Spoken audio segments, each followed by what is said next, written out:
Hi guys, hair oil preparation பார்க்கலாம் வாங்க வீடியோக்குள்ள போலாம். ஹேர் ஆயில் ப்ரிப்பரேஷனுக்கான இன்க்ரீடியன்ட்ஸ் செம்பருத்தி பூ, செம்பருத்தி இலை, வேப்பிலை வந்து நம்ம ஸ்கேல்பில் இருக்கிற டேண்ட்ரஃப் க்யூர் பண்ணும். கருவேப்பிலை வந்துட்டு நம்மளோட திக் ஹேர் கொடுக்கும், பிளாக் ஹேர் கொடுக்கும், அதுக்காக யூஸ்ஃபுல்லாக இருக்கும். கருஞ்சீரகம், வெந்தயம் எடுத்துக்கோங்க தேவையான அளவுக்கு. அண்ட் அதுக்கப்புறம் கேசவர்த்தினி ஆயில் நான் எதுக்கு யூஸ் பண்ணுறேன் அப்படின்னு பார்த்தீங்கன்னா, எந்த ஆயில் யூஸ் பண்ணாலும் இதை கொஞ்சம் ஆட் பண்ணிப்பேன், அதனால் நான் இதை எடுத்துக்கிறேன். அண்ட் கேஸ்டர் ஆயில், விளக்கெண்ணெய், நல்லெண்ணெய், பியூர் கோகோனட் ஆயில் எடுத்துருக்கேன். இதெல்லாம் வந்துட்டு ஆப்ஷனல் தான்.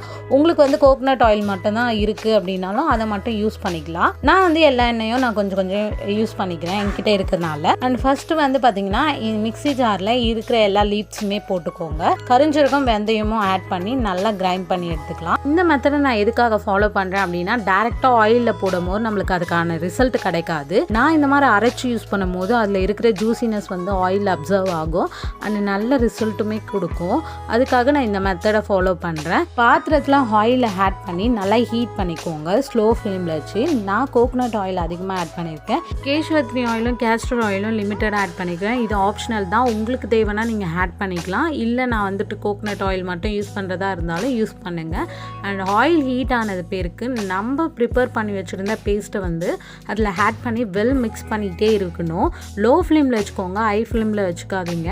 ஏன்னா ஆயில் வந்து நம்மளுக்கு ரொம்ப கம்மியாயிடும். இந்த மாதிரி நம்ம லோ ஃப்ளேமில் வச்சு நம்ம ப்ரிப்பேர் பண்ணும்போது அந்த பேஸ்ட் வந்து ஆயிலில் நல்லா அப்சர்வ் ஆகி hair growth, hair break out, hair fall இந்த மாதிரி ப்ராப்ளம்ஸ்லாம் எனக்குமே தான் இருக்குது. அதுக்காக தான் இந்த ஹேர் ஆயில் நான் ப்ரிப்பேர் பண்ணி வச்சுருக்கேன். இது உங்களுக்கும் யூஸ்ஃபுல்லாக இருக்கும்னு நினைக்கிறேன். 2-3 இயர்ஸ் முன்னாடி நான் ஹேர் ஸ்மூத்னிங் பண்ணியிருந்தேன். அதுலேருந்து இந்த ப்ராப்ளம்லாம் நிறையவே எனக்கு ஹேர் ஃபால் ஆகிட்டே இருக்குது.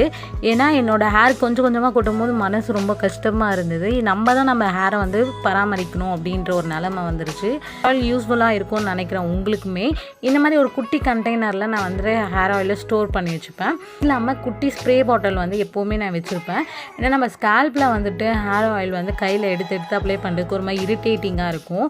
இது மாதிரி ஸ்ப்ரே பாட்டிலில் வந்துட்டு நம்மளை அப்ளை பண்ணும்போது ஈவனாக ஸ்ப்ரெட் ஆகும். அண்ட் நம்ம மசாஜ் பண்ணிவிட்டோம் அப்படின்னா நம்ம ஹேர் க்ரோத்துமே வந்துட்டு யூஸ்ஃபுல்லாக இருக்கும்னு நினைக்கிறேன். அண்ட் நம்ம ஹேர் ஆயில் ப்ரிப்பேர் பண்ணி வச்சுருந்த ஹேர் ஆயிலில் எக்ஸஸ் இருக்கும்ல, அதை ஹேர் பேக்காகவும் நம்ம ட்ரை பண்ணலாம். எனக்கு தெரிஞ்ச விஷயத்த உங்களுக்கு ஒன்று சொல்கிறேன். ஏன்னா நம்ம வந்து ஹேர் ஆயில் அப்ளை பண்ணிட்டு நம்ம ஒரு 4 days 5 days சோக் பண்ணக்கூடாது. ஏன்னா டஸ்ட் எல்லாமே நம்ம ஸ்கேல்பில் போயிட்டு நம்மள ஹேர் வந்து பிரேக் அவுட் ஆகுறதோ ஹேர் ஃபால் ஆகுறதுக்கும் மெயின் ரீசனே அதுதான். நானும் இந்த மிஸ்டேக் நிறைய தடவை பண்ணியிருக்கேன். தெரியாத விஷயத்த நம்ம கரெக்டாக கற்றுக்கிட்டு நம்ம ஹேரை மெயின்டைன் பண்ணணும். இன்னும் என்னென்ன விஷயம்னு வந்துட்டு நம்ம மிஸ்டேக் பண்ணுறோமோ அதெல்லாம் கரெக்டாக தெரிஞ்சு வச்சுட்டு நம்ம ஹேரை மெயின்டைன் பண்ணலாம். Hair break out, hair fall, hair frizziness இந்த மாதிரி ப்ராப்ளம்ஸ்க்கெலாம் இந்த ஹேர் ஆயில் வந்து யூஸ்ஃபுல்லாக இருக்கும்னு நினைக்கிறேன். நம்ம சேனலில் இன்னும் இன்ட்ரெஸ்டிங்கான யூஸ்ஃபுல்லான வீடியோஸ் எல்லாம் வரும். மறக்காமல் சப்ஸ்கிரைப் பண்ணிக்கோங்க, பெல் ஐக்கானை ஆல்னு கிளிக் பண்ணிக்கோங்க. தேங்க்ஸ் டு வாட்சிங். ஈச் லிபி டீச்.